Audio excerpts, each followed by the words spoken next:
I grew up in a small, rural town in Mexico. When I was young, about 10 years old or so, my parents were overprotective of me.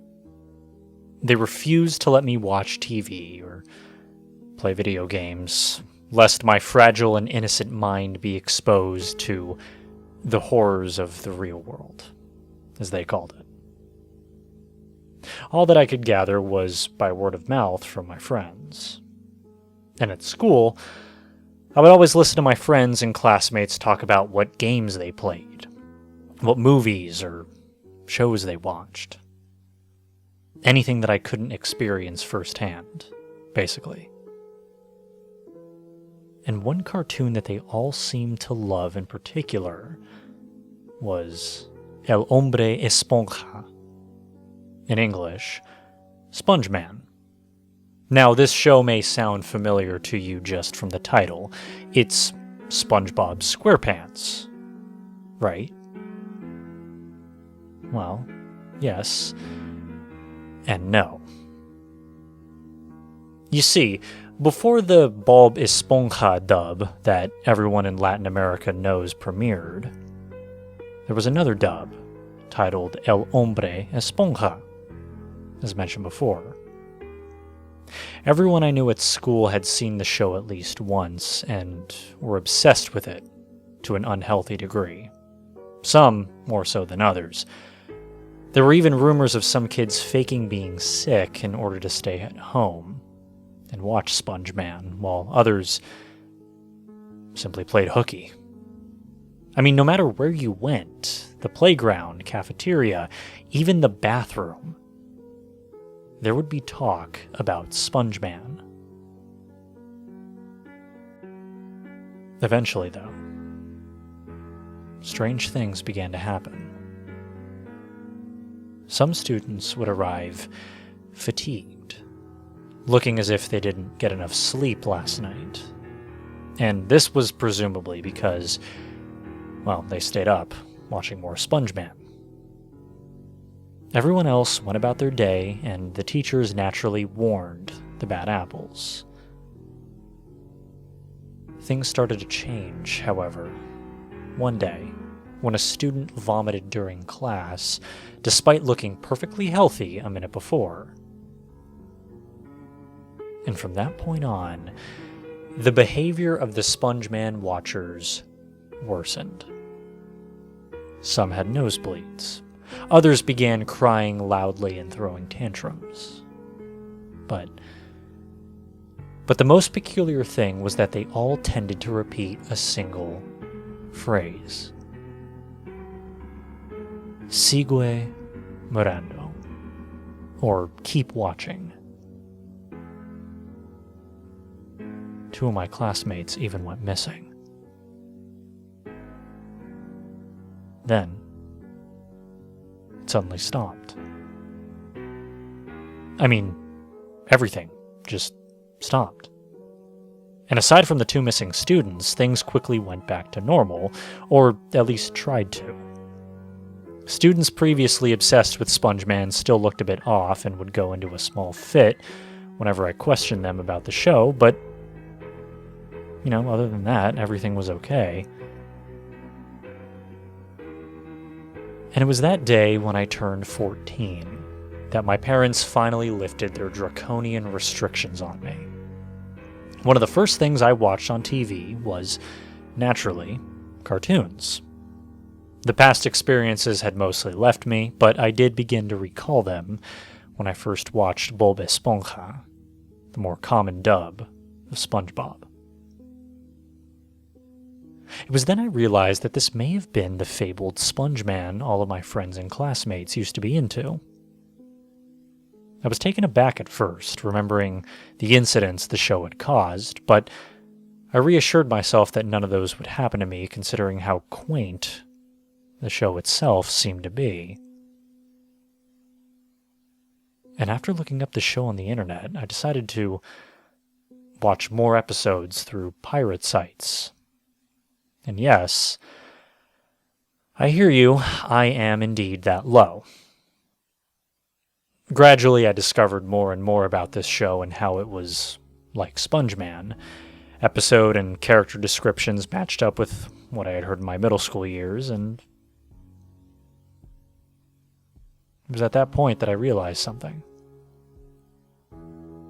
Why wasn't I going crazy? A few more seconds of thinking led me to the conclusion that Bob Esponja was not the same show as SpongeMan. Whatever my friends watched was not this. And that led me to want to find out more. I scoured the internet and SpongeBob fan sites, all on the trail of this mysterious SpongeMan show.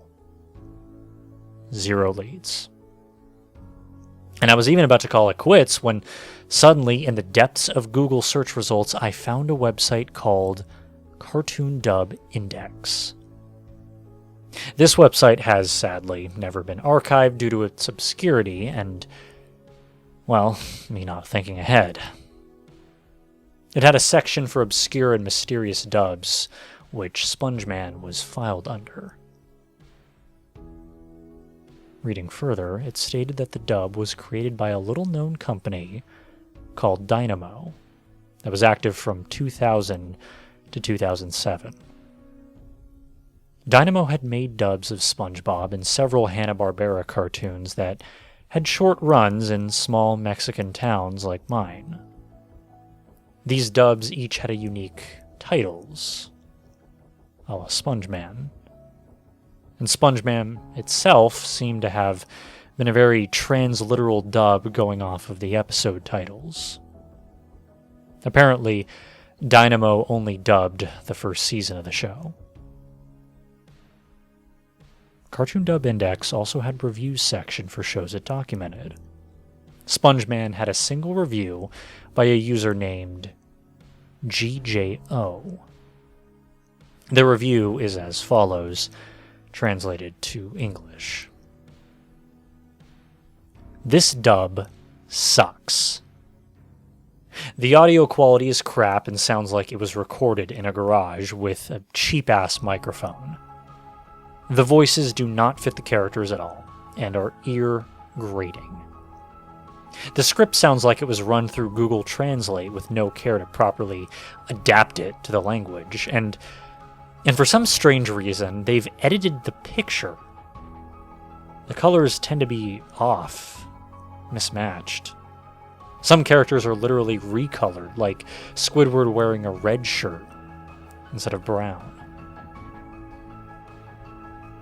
But the weirdest thing is just what the hell this show is doing to me. I mean, every time I watch it, I feel dizzy. I feel like I need to lie down after I finish an episode.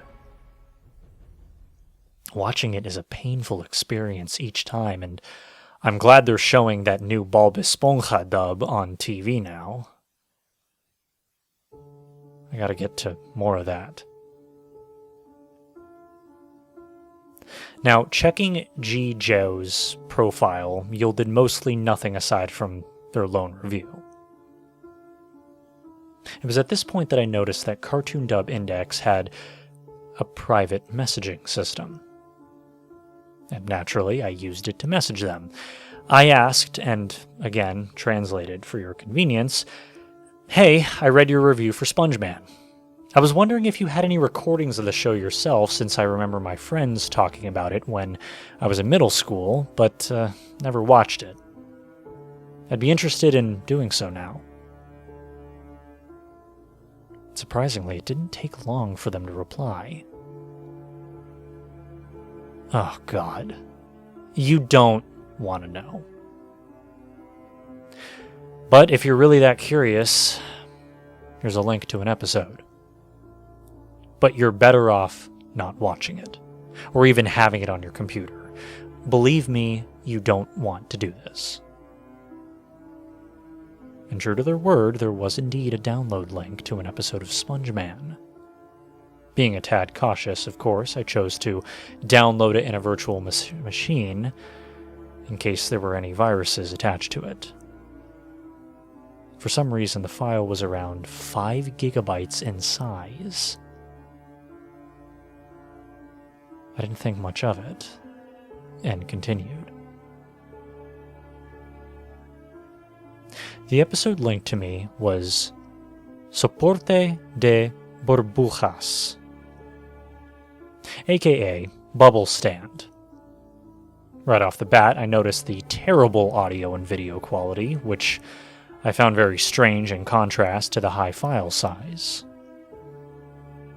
And, just kind of going down the list here, as stated in the review, the voice acting was poorly done.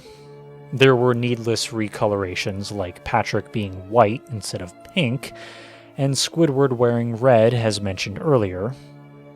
With these in mind, I continued to watch before things started to get really weird. Visual discrepancies beyond miscolorations began to appear. Characters would stutter in their movements and even walk backwards.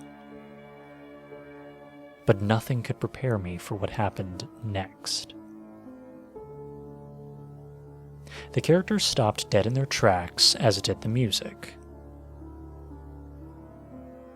Then, they turned to face the screen.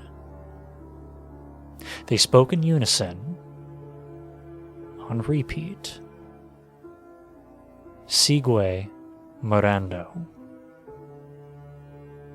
And they continued until the 11-minute runtime was up. Every time they spoke, I began to feel more and more dizzy. And those voices. Oh, Lord, those voices. I mean, they got louder and louder before it was all I could even hear, and eventually I just passed out. I had a nightmare where I was in this hellish world against my will, surrounded by those twisted versions of the SpongeBob characters, all repeating the same phrase from before, over and over as they slowly inched towards me. And just before they were close enough to my face, I woke up in a cold sweat. The video continued into another episode. Pantalones rotos, or ripped pants. I decided that it was no more and closed the video player. The following day, I messaged Gijo on Cartoon Dub Index, again about my experiences. Don't say I didn't warn you, they told me.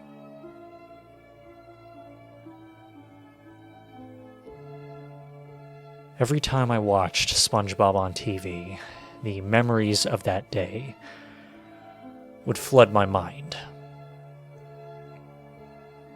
One day I switched on the news for some comfort, only to be greeted with a shocking story. The rotted remains of 2 middle school-aged children were found.